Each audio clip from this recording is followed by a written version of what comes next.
Senang sekali kami Gilgal Worship hari ini hadir. Tapi yang terlebih lagi kami bersyukur karena Tuhan hadir di tempat ini. Amen. Sebab itu mari serukan, His name is Jesus.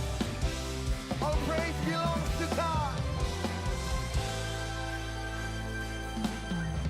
Your name is great, your name is wonderful, your name is beautiful. That's what you are to me. Now I am free, now I am saved. Now I will sing for you. Oh, I praise you, Jesus. Oh, I bless your name. Oh, I worship you forever. The sweetest name I know. His name is Jesus. Come on, church.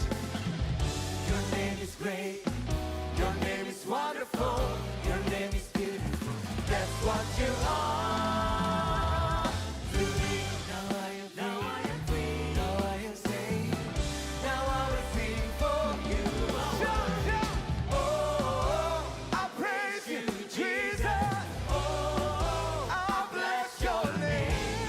oh, I worship you forever. Selamanya memuji Tuhan. I praise you, Jesus. Oh, I bless your name. Oh, I worship you forever. The sweetest name I know. Nama Yesus, nama yang berkuasa. Amin. Percayalah. Jesus, your love is unending. Jesus, your grace is sufficient for me. Your mercy endures forever, forever. Sing Jesus, Jesus, your love is unending. it's unending. Jesus, your Your grace is grace sufficient for for me. me. Your mercy endures forever, forever. Oh, I praise you, Jesus. oh, I bless your name. Oh, I worship you forever, forever.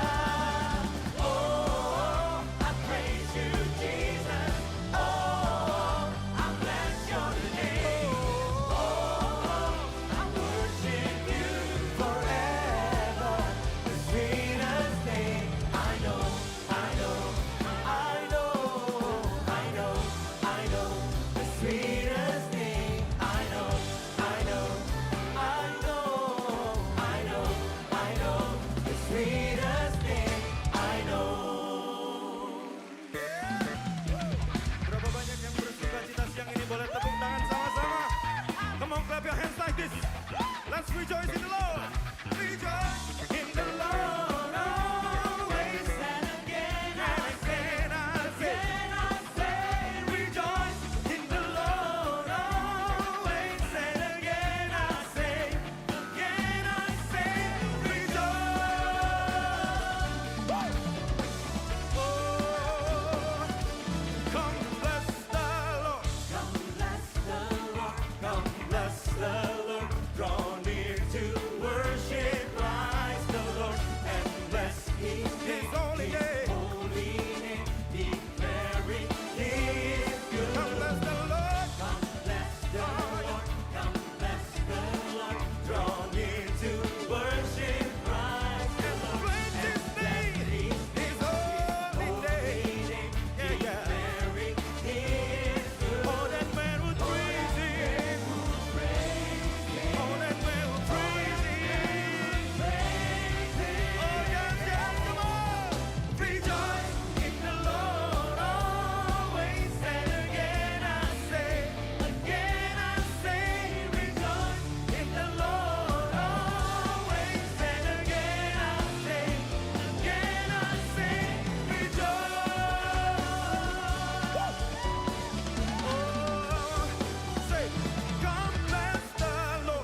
puji Tuhan, shalom. Ya Bapak Ibu Saudara, ada sukacita di rumah Tuhan. Iya, bentuk sukacita yang paling sederhana ialah senyum.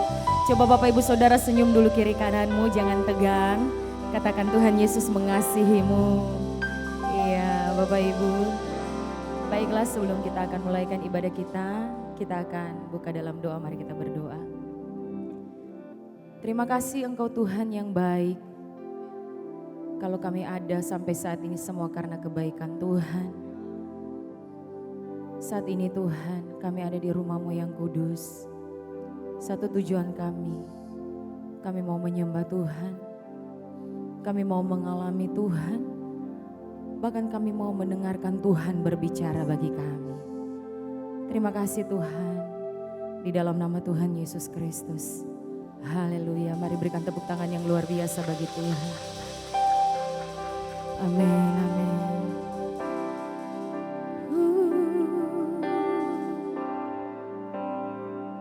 Haleluya. Oh. Haleluya. Kau sembah, kami menyembah-Mu. Mari angkat suaramu, engkau mulai menyembah Dia, Tuhan yang luar biasa. Oh, haleluya.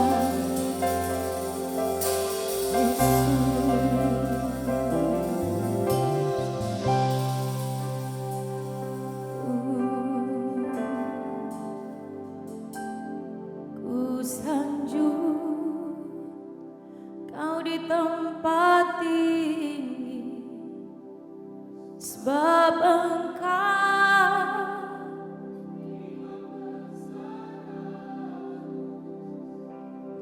ku sanjung,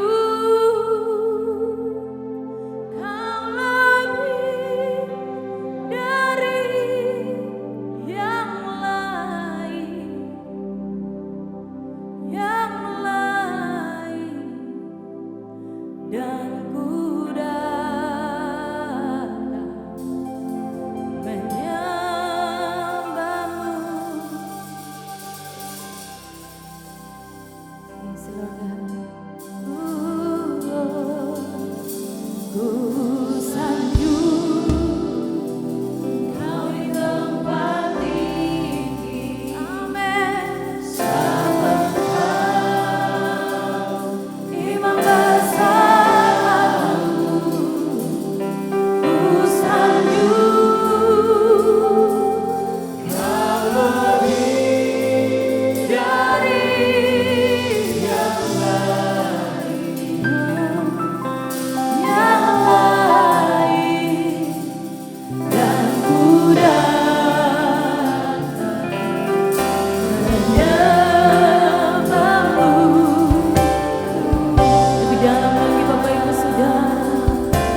Tidak ada satupun dari kami yang tidak pernah mengalami keajaiban Tuhan.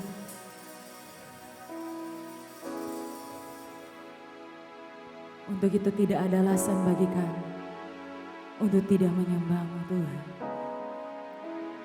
Angkat kedua tanganmu Bapak Ibu. Ku sanjung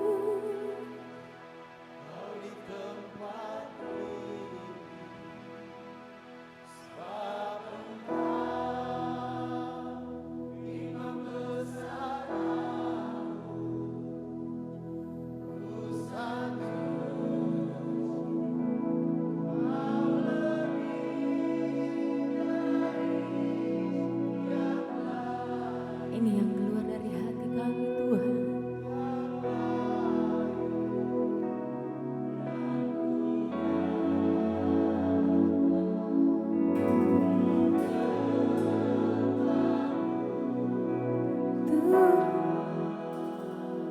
Mari berikan tepuk tangan yang luar biasa bagi Tuhan.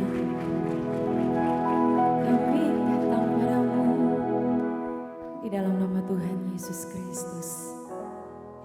Kami tidak mau puas dengan apa yang ada Tuhan. Namun kami mau lebih lagi untuk memuji Tuhan. Bapak Ibu Saudara yang siap memuji Tuhan bersama katakan. Yes. Tos dulu kiri kananmu katakan. Mari bersemangat bagi Tuhan. Yes. Haleluya. Bapak Ibu Saudara siap memuji Tuhan. Amin. Let's go. Haleluya.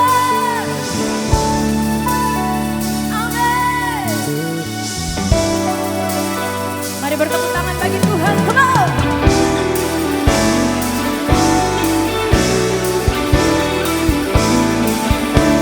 Yes. Semua.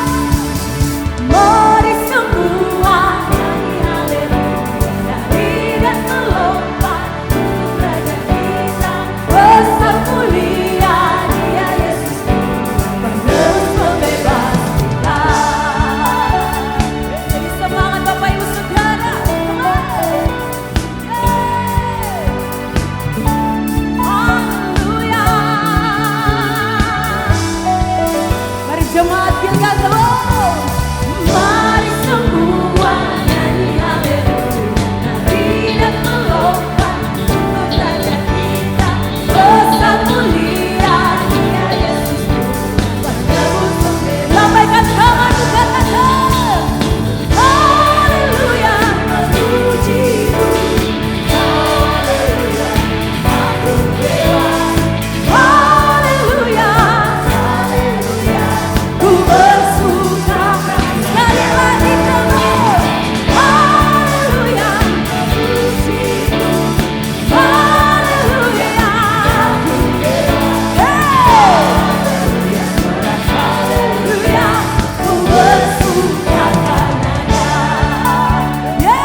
Ibu saudara, let's go. Kasih setiamu nyata bagiku. Katakan, Hikmat kebajikan come on. setia bagiku. Sama-sama semua. Sebab alasanku dimakan segalanya. Dan apa Bapak Ibu? Dan anugerah Dengan iman nyanyikan pujian ini, come on. Let's go. aku diberkati. Aku diberkati karena alasanku Dia menyediakan, amin. Lagi come on. aku diberkati. Aku diberkati atas sempurna anugerah Tuhan bagiku. Come on.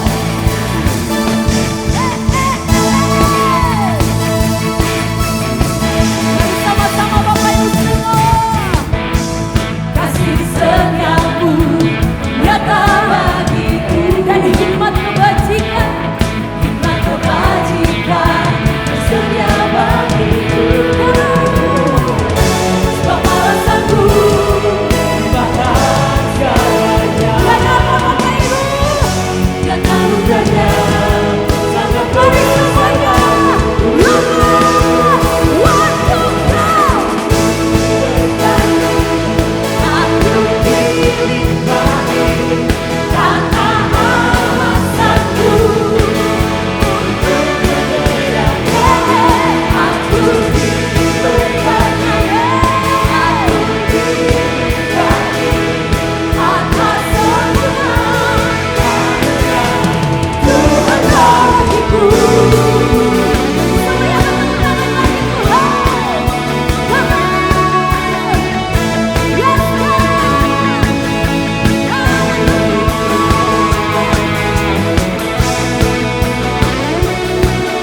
luar biasa Tuhan.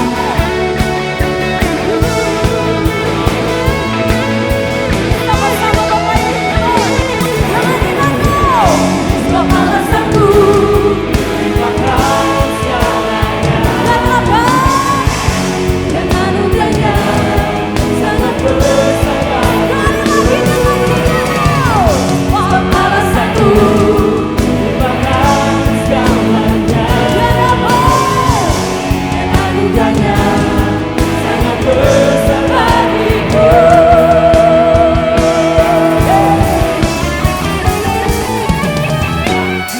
Diberkati, Mana joget bagi Tuhan teman? dilimpahi alasanku. Sekali lagi come on. Untuk menyediakan aku diberkati, aku dilimpahi atas semua Siap-siap Bapak Ibu semua. Ucapkan aku diberkati, aku dilimpahi karena alasanku untuk menyediakan aku diberkati, aku dilimpahi atas sempurna anugerah Tuhan bagiku. Tuhan bagiku. sama-sama katakan. Tuhan bagiku. Dia dahsyat amin. Kau dahsyat Tuhan. Kami merasakan berkat-Mu Tuhan. Kami merasakan Tuhan ada bagi kami.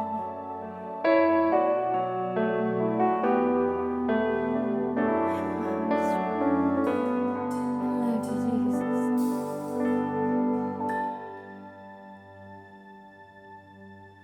Hanya Engkau juru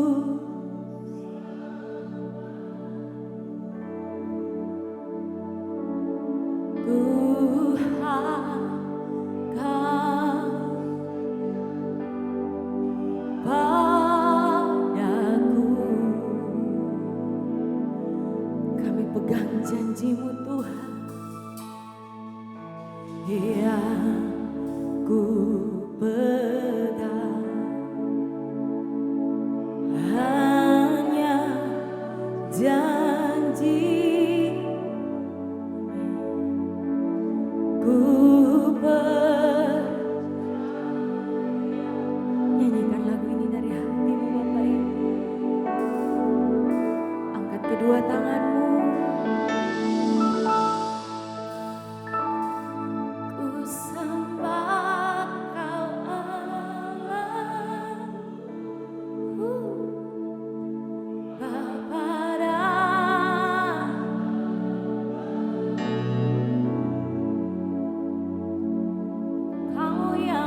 telah mengalami Tuhan.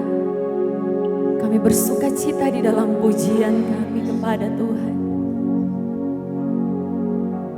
Kerjakan sesuai apa yang menjadi mau Tuhan. Di dalam nama Yesus. Haleluya. Amen. Amen.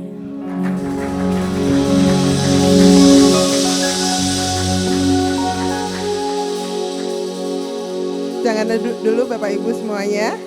Ada satu nilai yang dibangun, jangan duduk dulu. Mohon maaf. Jadi ada satu nilai yang dibangun di GB Gilgal yaitu family. Untuk itu kita akan melakukan family time. Apa itu family time? Family time adalah waktu 1 menit yang diberikan untuk kita bisa kenalan dengan orang-orang yang belum kita kenal. Kita bisa kenalan sehingga kita menjadi satu keluarga dalam GBI Gilgal. Dan pertanyaan family time hari ini adalah lebih suka ikan yang dibakar atau digoreng? Ya, family time dimulai dari sekarang.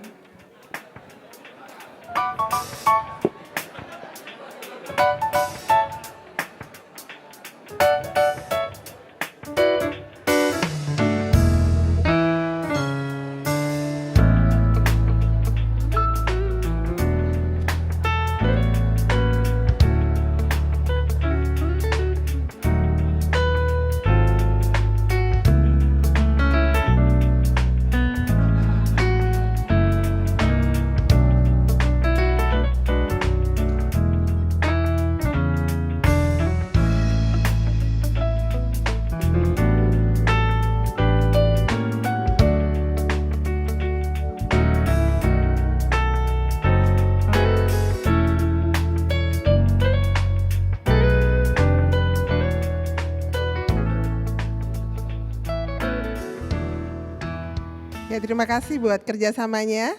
Dan kami mengucapkan selamat datang bagi Bapak Ibu yang hadir dalam ibadah raya GBI Gilgal ibadah yang kedua. Dan kami mengucapkan selamat datang juga bagi Bapak Ibu yang baru pertama kali hadir di ibadah raya GBI Gilgal. Bapak Ibu menjadi satu keluarga bagi kami. Untuk itu kalau ada hal-hal yang ingin ditanyakan tentang GBI Gilgal, ada barcode di layar bisa di-scan. Nanti ada hamba-hamba Tuhan yang akan menghubungi Bapak Ibu saudara-saudara sekalian. Saya akan menyampaikan pengumuman sepanjang minggu berjalan. Gereja kita akan melakukan equip, yaitu memperlengkapi para volunteers yang ada di GBI Gilgal, yang akan diadakan nanti pada hari Selasa 31 Maret 2026, pada pukul 6 sore sampai selesai, lokasinya di tempat ini, yang akan dipimpin oleh Pastor Owen Sanjoto. Dan ini dilakukan secara rutin untuk kita memperlengkapi para volunteers yang ada di GBI Gilgal. Pengumuman selanjutnya, ibadah raya GBI Gilgal itu ada 3 kali dan setiap ibadah disertai dengan ibadah anak, yaitu pada pukul 9 pagi, pukul 11 siang, dan juga pukul 1 siang. Jadi Bapak Ibu yang membawa anak, ada ibadah anak di lantai 2, bisa diantar ke sana, nanti ada kakak-kakak yang akan memandu adik-adik sekalian. Ibadah raya Jumat Agung dan Paskah, kita akan mengadakan ibadah Jumat Agung yang memperingati pengorbanan Tuhan Yesus di kayu salib. Pada hari Jumat 3 April ada 2 kali ibadah pada pukul 9 dan pukul 11 siang. Dan kita akan merayakan juga Paskah nanti pada tanggal 5 April, hari Minggu, dalam 3 kali ibadah jam 9, ibadah jam 11, dan juga ibadah jam 1 siang. Sekali lagi, untuk Jumat Agung hanya 2 kali ibadah, pukul 9 dan juga pukul 11 siang. Keduanya akan ada perjamuan kudus, jadi mari kita sama-sama mempersiapkan diri kita untuk memperingati kematian Tuhan Yesus dan juga kebangkitannya. Pengumuman selanjutnya kita akan mengadakan membership class, yaitu kelas yang diadakan untuk bisa kenal lebih jauh tentang GBI Gilgal, visi, misi, dan nilai yang ada di GBI Gilgal. Untuk itu bagi Bapak Ibu bisa ikut hadir di kelas ministry, yang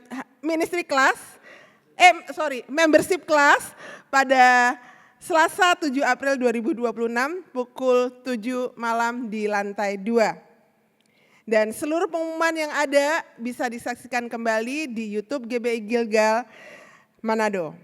Dan kembali saya undang kita semua bangkit berdiri bersama-sama. Kita sambut kebenaran firman Tuhan hari ini yang akan disampaikan oleh Pastor Owen Sanjoto dari GBI Gilgal, Jakarta. Selamat pagi Bapak Ibu. Oke, sebelum duduk kasih tahu kamu kelihatan lebih cakep pagi hari ini. Oke, silakan duduk Bapak Ibu. Selamat pagi ya. Senang ketemu lagi dengan Bapak Ibu. Ya, saya bersuka cita. Saya baru nyampe tadi jam 6.30 pagi ya. Jadi ya saya bersemangat ketemu Bapak Ibu ya. Oke, ya saya percaya bahwa setiap kali saya datang, saya melihat Bapak Ibu, saya lihat ada wajah-wajah baru, saya lihat juga ada perubahan, perbaikan, dan juga ada pertumbuhan. Dan saya percaya ini di tempat ini pasti akan terjadi hal yang luar biasa. Amin. Ya, tema tahun ini di GB Gilgal adalah Growing Up. Ya, kami mengajak setiap jemaat untuk kita bisa terus bertumbuh. Tahun lalu temanya Growing Deeper. Bagaimana kita membangun dari dasar-dasar yang baik. Sekarang kita membangun ke atas. Dan di bulan ini temanya di bulan Maret, ya masih bulan Maret ya, adalah The Power of Seeing, kuasa untuk melihat. Dan hari ini judul khotbah saya adalah melihat dan mengerti. Ya, saya mengajak Bapak Ibu untuk kita bisa melihat, karena ketika kita bisa melihat, kita bisa ngalamin banyak hal yang baik. Ya, itu sebabnya Tuhan kasih kita mata, ya 2 mata untuk kita bisa lihat yang baik. Dan ketika kita melihat yang baik, seperti yang Tuhan mau kita lihat, kita akan ngalamin pertumbuhan yang baik. Nah, untuk itu kita akan mulai. Dan berapa banyak daripada Bapak Ibu yang pernah baca kisah Yesus berjalan di atas air? Kalau ragu-ragu nggak apa-apa, ya. Nggak. Yang udah pernah angkat tangan dikit. Nah, lumayan ya. Nah, jadi kisah ini adalah terjadi dan dicatat dalam 4 kitab di firman Tuhan, di Matius, Markus, Lukas, dan Yohanes. Dan hari ini saya khususnya mengambil di Markus dari pasal 6. Dan kalau kita baca ayatnya, di sini mungkin ada ayatnya, dikatakan lalu ia naik ke perahu mendapatkan mereka. Bukan, yang ayat ini, ada enggak? Nah, sesudah itu Yesus segera memerintahkan murid-muridnya naik ke perahu dan berangkat terlebih dahulu ke seberang, ke Betsaida, sementara ia menyuruh orang banyak pulang. Nah, jadi kata sesudah itu tuh menyangkut di ayat yang sebelumnya. Ayat yang sebelumnya berbicara bagaimana cerita 5 roti dan 2 ikan. Pernah tahu nggak ya? Pernah tahu ya? Masih pernah baca ya? Alkitabnya masih sama ya? Ya, ini 5 roti dan 2 ikan. Setelah Yesus memecah-mecahkan roti dan memberi makan 5.000 orang. Dan masih sisa berapa akhirnya? 12 bakul. Dan setelah peristiwa itu ayat ini muncul. Sesudah itu Yesus segera memerintahkan murid-muridnya naik ke perahu dan berangkat lebih dahulu ke seberang, ke Betsaida. Sementara itu ia menyuruh orang banyak pulang. Setelah ia berpisah dengan mereka, ia pergi ke bukit untuk berdoa. Ayat 47. Ketika hari sudah malam, perahu itu sudah di tengah danau. Ketika sedang Yesus tinggal sendirian di darat. Ketika ia melihat betapa payahnya mereka mendayung karena angin sakal, maka kira-kira jam 3 malam ia datang kepada mereka, berjalan di atas air dan ia hendak melewati mereka. Ya, ini ceritanya, Yesus berjalan di atas air karena melihat murid-muridnya kewalahan mendayung di angin sakal. Ketika mereka melihat dia berjalan di atas air, mereka mengira bahwa ia adalah hantu gitu ya. Coba bayangin ya, ini murid loh ya. Murid yang baru aja ngalamin mukjizat, murid yang bersama-sama dengan Yesus. Yesus jalan di atas air, dia bilang, hantu, murid Dajjal, ya kan? Lalu mereka berteriak-teriak, sebab mereka semua melihat dia, dan mereka pun sangat terkejut. Segera ia berkata kepada mereka, tenanglah, aku ini jangan takut. Karena memang terjemahan hantunya dalam terjemahan bahasa Yunani adalah pantasma. Itu penampakan, wujud yang gak jelas gitu. Jadi di tengah situasi yang keotik ini, murid-muridnya nggak bisa lihat Yesus dengan jelas. Akibatnya apa? Dibilang ini setan, kata ini hantu. Ya. Lalu ia naik ke perahu mendapatkan mereka dan angin pun reda. Mereka sangat tercengang dan bingung. Sebab sesudah peristiwa roti itu peristiwa apa? Peristiwa 5 roti dan 2 ikan. Jadi ketika mereka melihat peristiwa 5 roti dan 2 ikan, ini lanjut nih.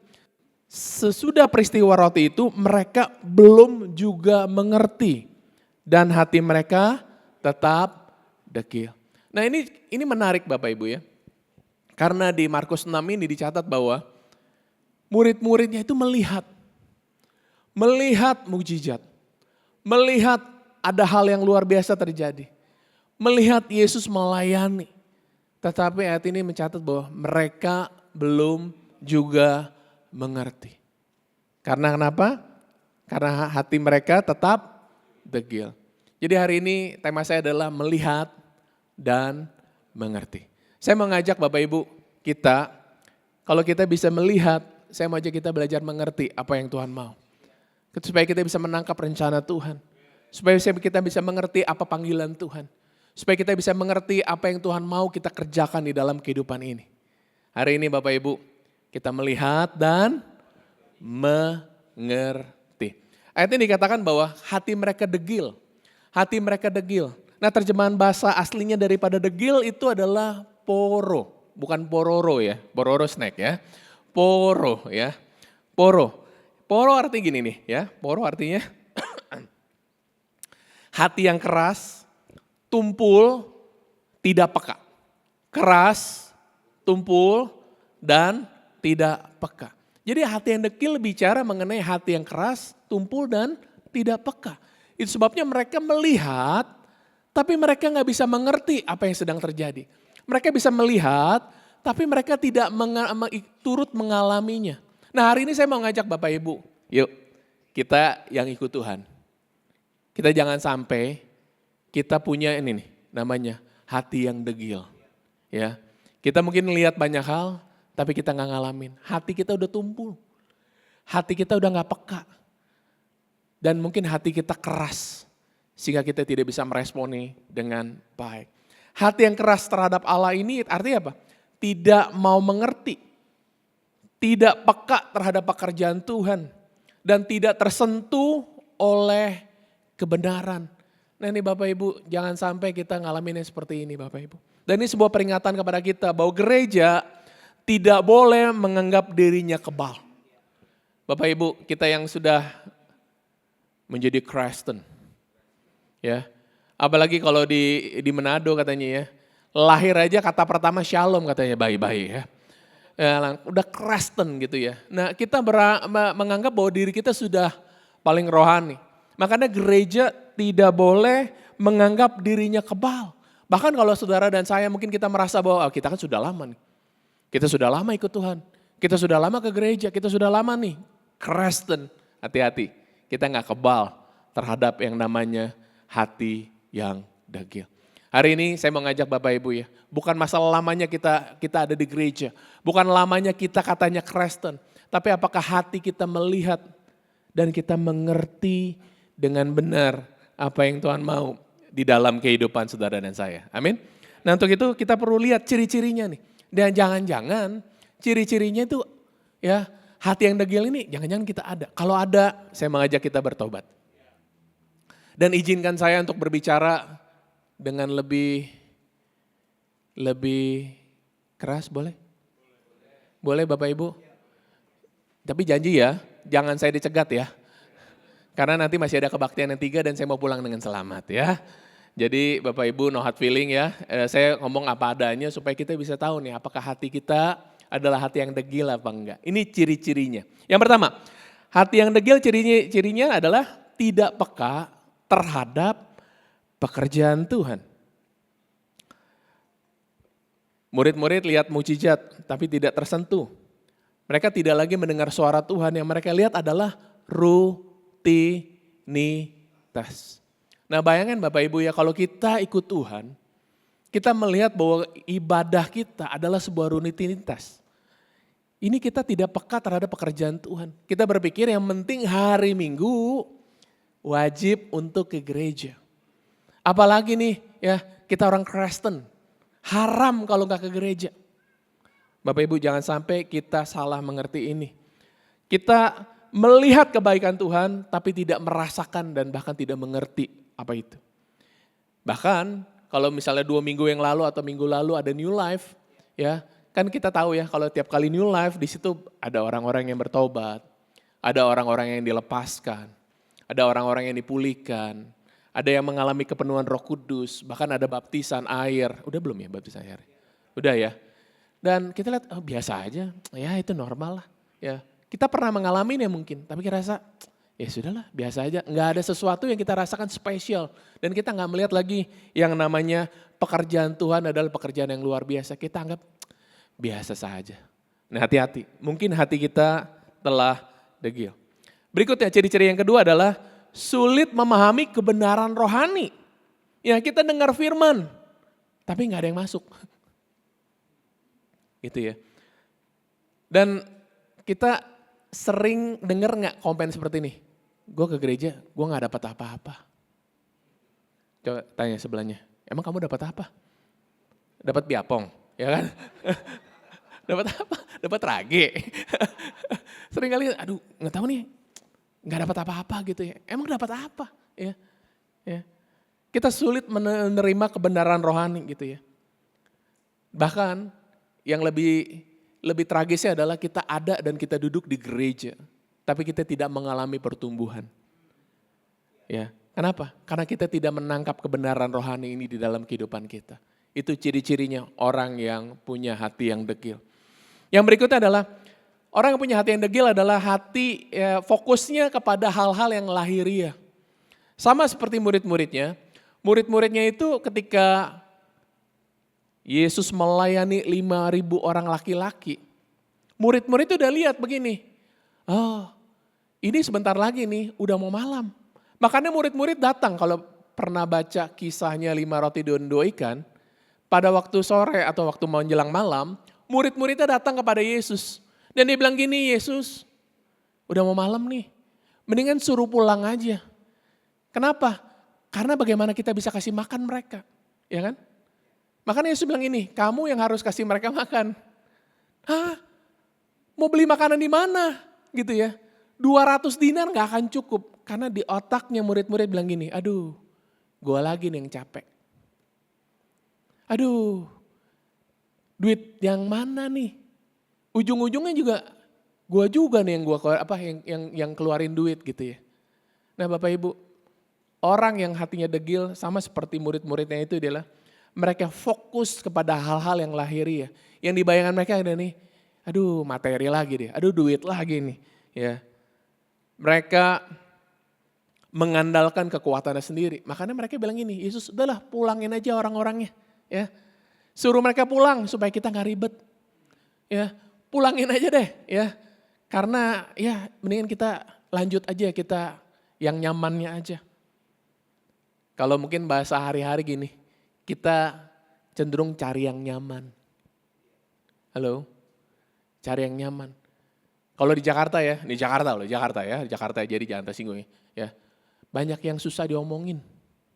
Kalau ke gereja, Pak silakan duduk di sini. Gue mau duduk di sini mau apa? Di Jakarta. Di sini enggak ya. Wah, banyak yang begitu ya. Ya, mereka pikir gue nyaman di sini kok. Dipikirnya, udah untung gue datang ke gereja. Ya Tuhan, ya kan? Ayo ikut ini yuk, ikut spiritual journey, membership class. Gereja kok nyusahin gitu. Ikut-ikut, udah untung gue datang. Kasih persembahan lagi, ya Tuhan Yesus. Kasih tahu sebelahnya, yang depan ngomongin lu tuh gitu ya. Oke, ya. Fokusnya kepada hal-hal yang lahiriah. Yang berikut yang keempat adalah tidak berubah walaupun sudah mengalami Tuhan. Wah ini ngeri ini ya. Mungkin kita pernah ngalamin di zaman Tuhan. Kita lupa loh. Kita pernah ditolong. Kita pernah mengalami kesembuhan. Lupa. Kita berdoa Tuhan berkati aku nih. Ya, nggak ada duit nih Tuhan. Tuhan berkati kita. Kita lupa. Oh Tuhan pulihkan keluargaku. Ya.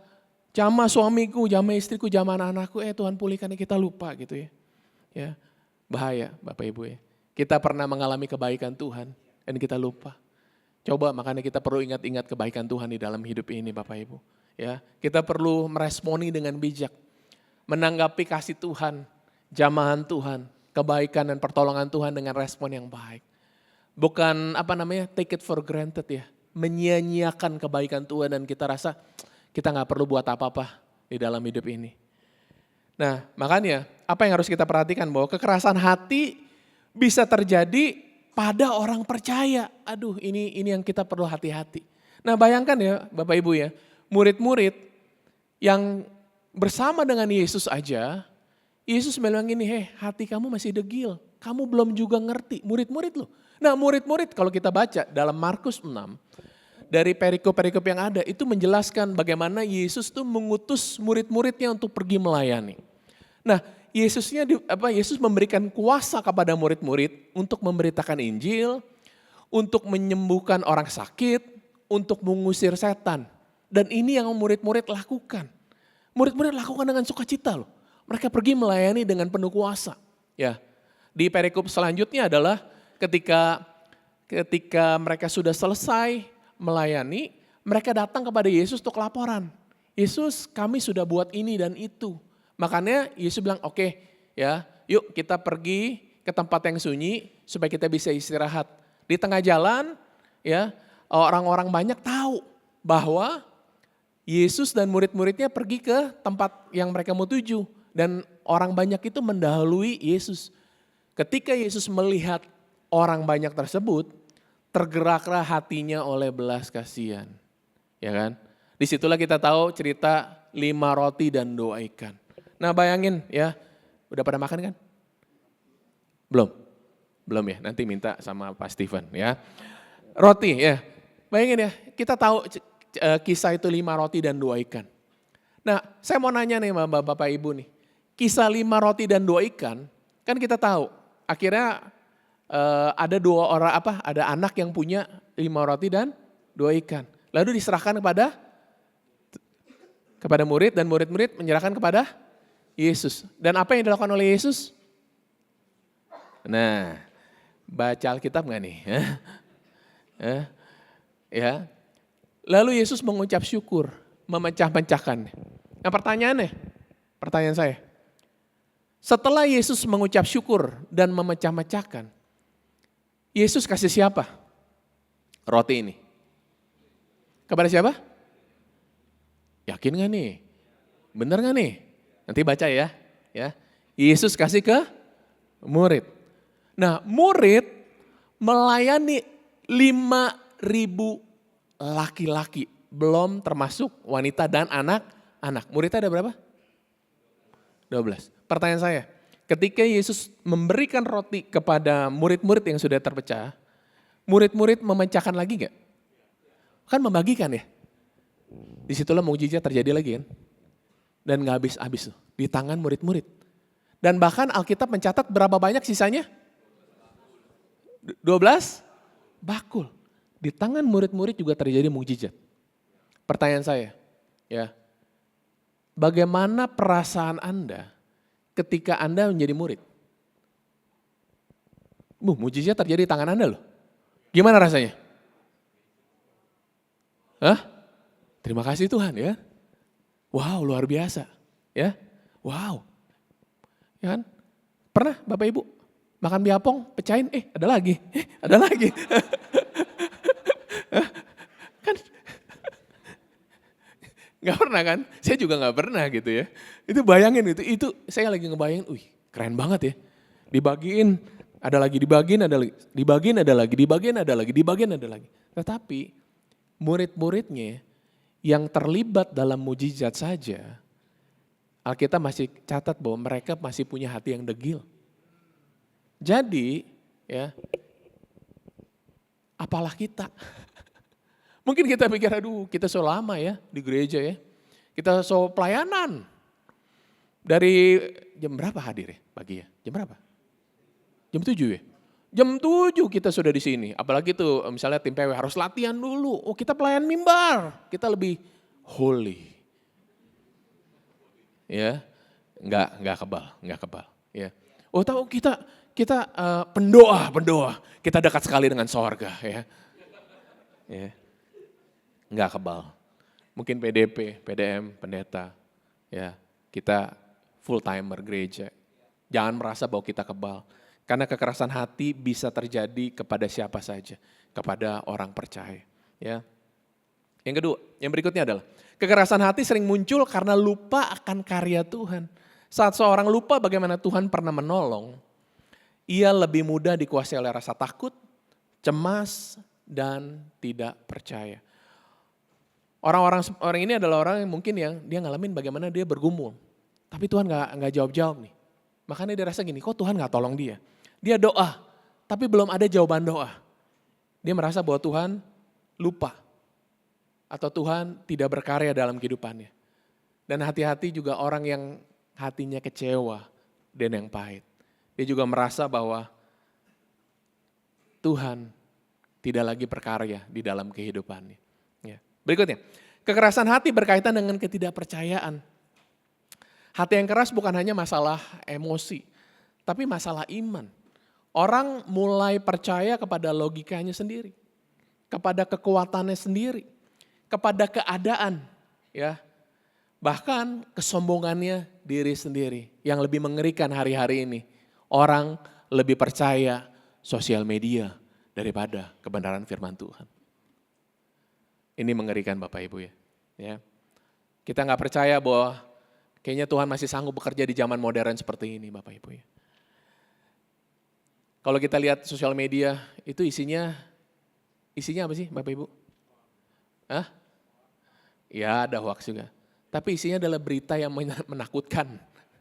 Ya kan? Ya. Dolar katanya mau berpotensi 20.000. Pernah baca gak? Oh di Manado aman semua ya. Pegangnya emas semua ya. Emas turun. Emas turun, betul ya Pak Santo ya? Emas lagi turun.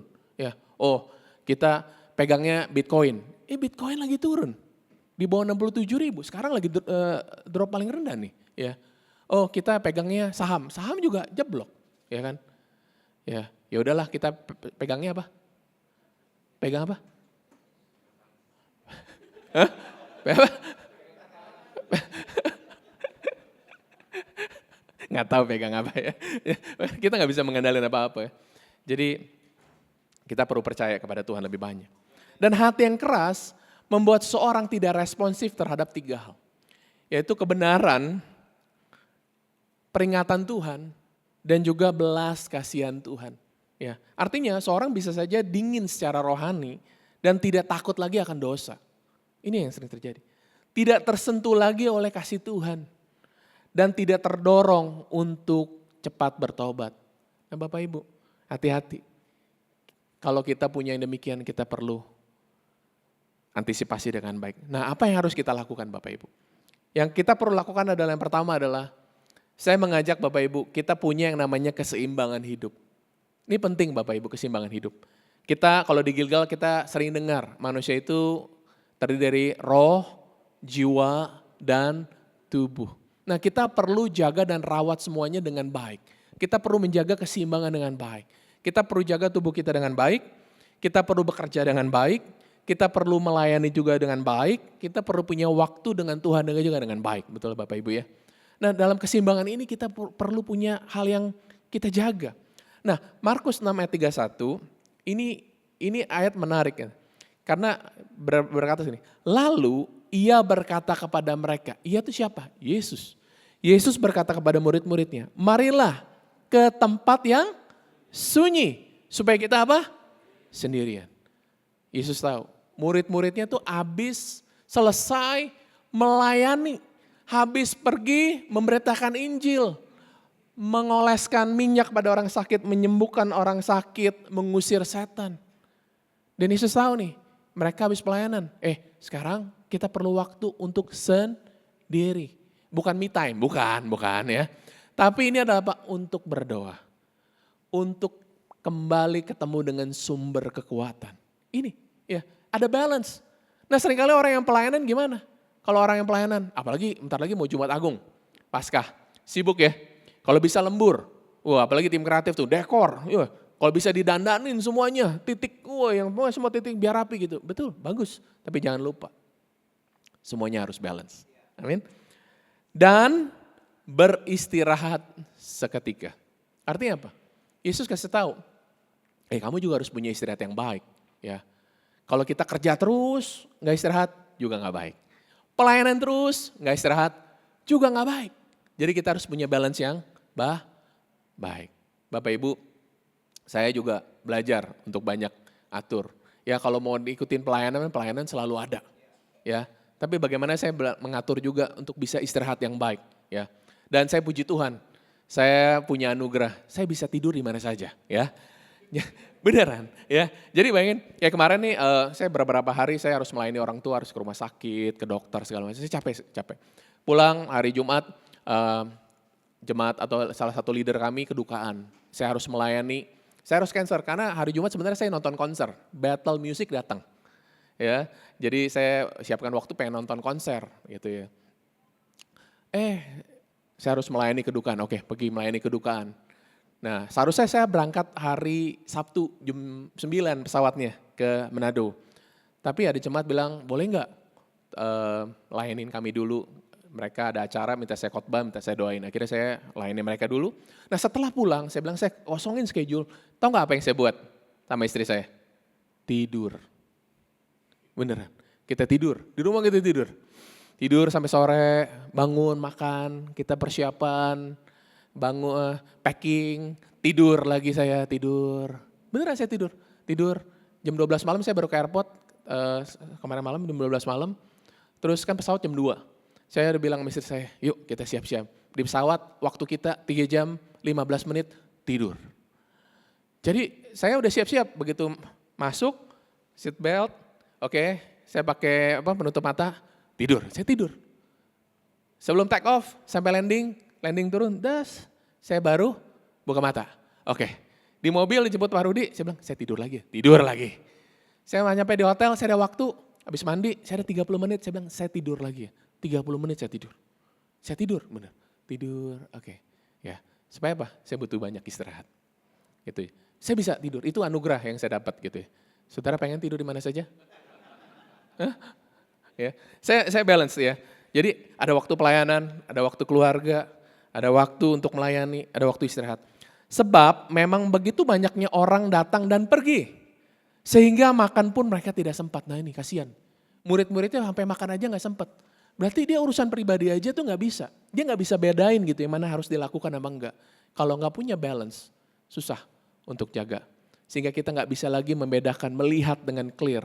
Dan gak menangkap isi hati Tuhan dengan baik. Jangan sampai kita burn out. Ya, jangan sampai kita burn out. Yang kedua, minta kasih Tuhan menjamah hati yang degil ini. Ya, nah kita perlu punya disiplin rohani yang baik, sangat baik. Kita perlu punya waktu untuk berdoa, yes. Kita perlu punya waktu untuk baca firman, yes. Kita perlu ibadah bersama, yes. Kita perlu ambil bagian dalam perjamuan kudus untuk mengingat kembali pengorbanan Yesus, yes. Tapi terlebih daripada itu kita juga perlu minta Tuhan kasih kita hati yang lembut, ya. Minta hati yang yang taat. Yeskiel 36 ayat 26 dikatakan, kamu akan kuberikan hati yang baru dan roh yang baru di dalam batinmu. Aku akan menjauhkan dari tubuhmu hati yang keras dan kuberikan kepadamu hati yang taat. Tapi kita perlu minta sama Tuhan. Kita perlu minta Tuhan setiap hari kita lewatin perjalanan kehidupan yang mungkin ada tantangan. Kita punya kesusahan setiap hari. Kita punya yang namanya rasa, ya gak nyaman. Tapi ketika rasa, Tuhan jangan biarkan hatiku degil. Minta hati yang baru. Hati yang lembut. Hati yang taat. Ya, itu yang kita harus minta setiap hari kepada Tuhan. Saudara, ketika kita ngalamin tantangan rasanya tuh kesel ya. Rasa tuh pengen marah. Kita bisa saja kecewa. Tapi kita perlu minta hati yang lembut ini sama Tuhan setiap hari. Amin Bapak Saudara. Dan yang terakhir Bapak Saudara, kita perlu minta pengertian sama Tuhan. Kita perlu minta pengertian sama Tuhan supaya apa? Tuhan memberikan penyingkapan supaya kita bisa mengerti apa yang sedang kita alami. Sehingga kita bisa melihat dan mengerti dengan baik. Markus 6 ayat 50 dikatakan ini, sebab mereka semua melihat dia, melihat Yesus. Mereka pun sangat terkejut. Tetapi segera ia berkata pada mereka, tenanglah aku ini, jangan takut. Lalu ia naik ke perahu, mendapatkan mereka, angin pun redalah. Mereka sangat tercengang dan bingung. Murid-muridnya udah lihat Yesus, tapi dia nggak nanya. Tapi mereka apa yang terjadi? Karena mereka nggak minta pengertian, mereka bingung, mereka kaget. Bahkan mereka melihat bahwa ini hantu, gitu ya. Bapak Ibu, dalam setiap segala sesuatu yang terjadi dalam kehidupan kita, bolehkah kita minta Tuhan, Tuhan, sebenarnya Tuhan kasih saya pengertian dong supaya saya ngerti. Baik itu susah, baik itu senang, baik itu proses kehidupan, baik itu hal-hal yang mungkin kita gak nyangka bisa terjadi. Kita minta pengertian sama Tuhan. Biar Tuhan kasih saya pengertian. Kalau Tuhan izinkan terjadi ini, Tuhan mau saya apa? Tuhan mau lakukan apa? Makanya saya suka buat jurnal dalam kehidupan. Saya punya tuh jurnal kebaikan Tuhan. Saya tulis, saya ngalamin apa? Saya tulis tanggal sekian, saya ngalamin apa. Atau saya ngalamin kebaikan Tuhan, saya tulis semuanya. Supaya apa? Saya bisa bersyukur lebih banyak sama Tuhan. Lebih daripada itu adalah saya bisa tanya, Tuhan, kalau Tuhan izinkan saya ini supaya apa Tuhan? Apa yang Tuhan mau saya bisa mengerti di dalam kehidupan ini. Anak saya dapat kesempatan studi di luar negeri. Dia dapat beasiswa. Dan orang-orang bilang gini sama saya, mereka tahu saya pendeta. Tahu gak pendeta artinya apa? Gak ada doi, ya kan? Kok bisa anaknya sekolah? Saya bilang, ya itu berkatnya anak saya. Tapi saya tahu, saya juga perlu lakukan hidup saya dengan benar. Saya juga perlu nabung gitu kan. Saya perlu atur hidup saya benar. Terus mereka bilang gini, ngapain sih pastor kirim anak ke luar supaya mandiri ya? Ngomong begitu. Hampir rata-rata ngomong gini, supaya bisa mandiri ya? Saya bilang begini, kalau cuma bisa mandiri, mendingan saya kirim anak saya ke Surabaya. Lebih murah. Lebih dekat. Tapi kalau dia bisa pergi, berarti Tuhan punya rencana yang dia harus temukan di dalam hidupnya. Saya bilang ini, setiap orang punya journey-nya. Kita perlu minta pengertian daripada Tuhan. Setiap orang punya sesuatu yang Tuhan mau kerjakan dalam hidup kita. Kita perlu temukan itu. Kita pengennya gampang doang sih. Cerita lagi. Kalau saya diberkati ya, saya diberkati. Kadang-kadang ada orang kirim doi. Nggak percaya, pendeta dapat duit, nggak percaya. Ya. Saya tulis, saya sisihkan. Yang mana saya harus kembalikan bagian itu Tuhan. Yang mana saya harus kelola dengan benar. Yang mana saya harus tabur. Kemarin Ramadan nih di gereja di Jakarta itu banyak tim yang masih Muslim, kayak security Muslim, cleaning service banyak yang Muslim, teknisi Muslim, ya. Saya ngobrol sama istri, kayaknya tahun ini kita mau berbagi berkat. Kita keluarin budget kita masukin amplop, kita panggil mereka. Saya bilang minal aidin, ya, mohon maaf lahir batin pendeta bagi THR gitu. Saya bagi, saya lihat mukanya nggak ada yang sedih. Semua terima apa namanya? Terima doi dengan sukacita. Ya, iya, saya juga sukacita. Saya keluar duit, yes. Banyak, 40 lumayan. Tapi saya bilang gini, saya tahu kalau saya diberkati, saya harus jadi berkat. Saya tahu Tuhan mau kerjakan sesuatu dalam hidup saya.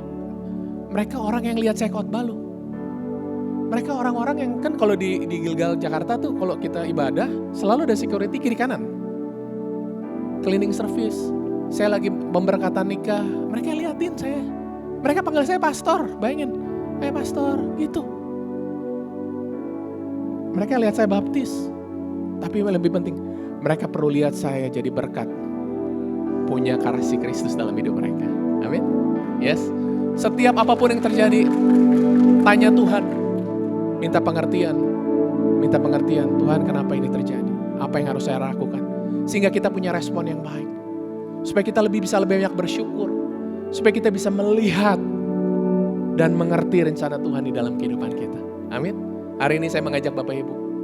Yuk, lihat, melihat, dan mengerti. Di di dalam kehidupan kita. Dan saya selesai, saya mau ajak kita semua bangkit berdiri. Boleh bantu saya nyanyi ini?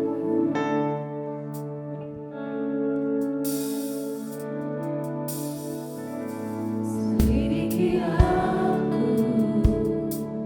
lihat hatiku, apakah ku sungguh mengasihimu, Yesus, Kau yang Maha Tahu dan menilai hidupku, tak ada yang tersembunyi bagimu.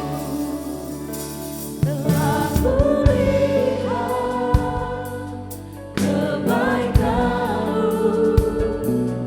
yang tak pernah habis di hidupku. Ku berjuang sampai akhirnya Kau dapati aku tetap setia. Siang hari ini pada saat semua mata ditutup, mari kita jujur di hadapan Tuhan. Apakah hati kita degil? Orang yang hatinya degil itu hatinya yang keras, tumpul, tidak peka kepada Tuhan.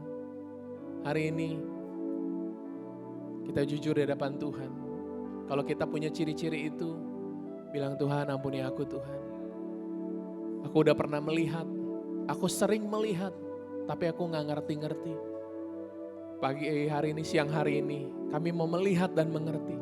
Kami tahu itu dimulai dengan hati yang lembut Tuhan, bukan hati yang degil. Ampuni kami Tuhan. Kalau kami punya hati yang keras, hati yang sombong, hati yang tumpul, hati yang gak peka ini Tuhan. Ampuni kami Tuhan. Dan maukah kita siang hari ini berkata Tuhan, biar kasih-Mu mengalir Tuhan, memulihkan kami. Kami minta hati yang baru Tuhan, hati yang lembut Tuhan, hati yang taat Tuhan, di dalam nama Tuhan Yesus. Biar hati ini Tuhan dipulihkan. Tuhan kami bertobat Tuhan dari sikap hati kami yang salah, kesombongan, kekerasan hati. Ampuni kami Tuhan di dalam nama Tuhan Yesus. Basuh kami dengan kuasa darah Yesus. Biar kasih Tuhan mengalir di tengah-tengah kami. Di dalam nama Tuhan Yesus. Dalam nama Tuhan Yesus. Kita nyanyikan pujian ini dari awal. Selidiki aku.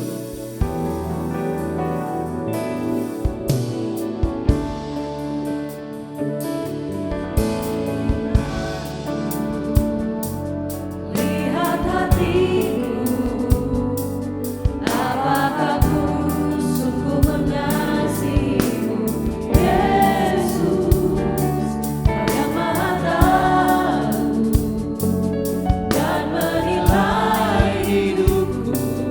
Tak ada yang tersembunyi bagimu. Telah kulihat. Bapak Ibu Saudara, bolehkah kita angkat tangan kita tinggi-tinggi di hadapan Tuhan sebagai bukti ungkapan hati kita bahwa kita mau melepaskan kedegilan hati kita. Kita mau memiliki hati yang lembut, hati yang mau peka.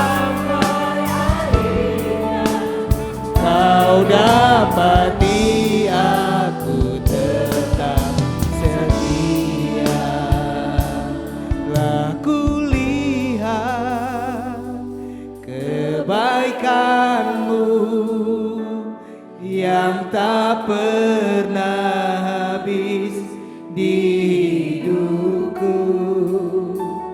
Ku berjuang sampai akhirnya Kau dapati aku tetap setia. Terima kasih Tuhan buat hadirat-Mu. Terima kasih buat firman-Mu yang mengajarkan kami untuk tidak memiliki hati yang degil. Sehingga kami bisa melihat, mengerti apa yang menjadi kehendak-Mu dalam kehidupan kami. Agar kami bisa melihat kebaikan-Mu. Agar kami bisa melihat karya-Mu terus ada menjadi bagian kehidupan kami. Terima kasih Tuhan. Kami percaya hari ini pemulihan terjadi. Hati kami dimurnikan. Tuhan memberikan kami hati yang baru, Roh Kudus yang akan menuntun kami, sehingga terus kami menjadi orang-orang yang memiliki kepekaan, orang-orang yang peduli akan pekerjaan Tuhan, orang-orang yang tidak memiliki kekerasan hati. Terima kasih Tuhan, hamba percaya semua dilawat Tuhan, dijamah oleh Tuhan, dan dibaharui oleh Roh Kudus. Berdoa buat hambamu Pastor Owen Sanjoto yang sudah datang ke Manado menjadi saluran berkat, Pastor If juga yang datang, kami bersyukur. Buat orang-orang luar biasa hambamu yang kau utus tempat ini untuk menyampaikan isi hati Tuhan.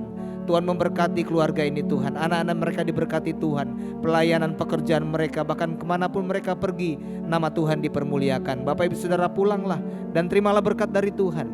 Diberkatilah keluargamu, diberkatilah pekerjaan dan usahamu, diberkatilah pelayananmu, diberkatilah segala sesuatu yang dikerjakan sesuai kehendak Tuhan, dan percayalah pasti dibuatnya berhasil. Dan biarlah cinta kasih darah Allah Bapa Tuhan kita yang selalu menyertai. Dengan perantaraan kuat kuasa Roh Kudus, dia akan selalu menghibur, menolong, bahkan membela Bapak Ibu Saudara siang hari ini, sampai Yesus datang kali yang kedua menjemput kita semua. Yang percaya sama-sama katakan amin. Selamat hari Minggu, Happy Sunday, Tuhan Yesus memberkati.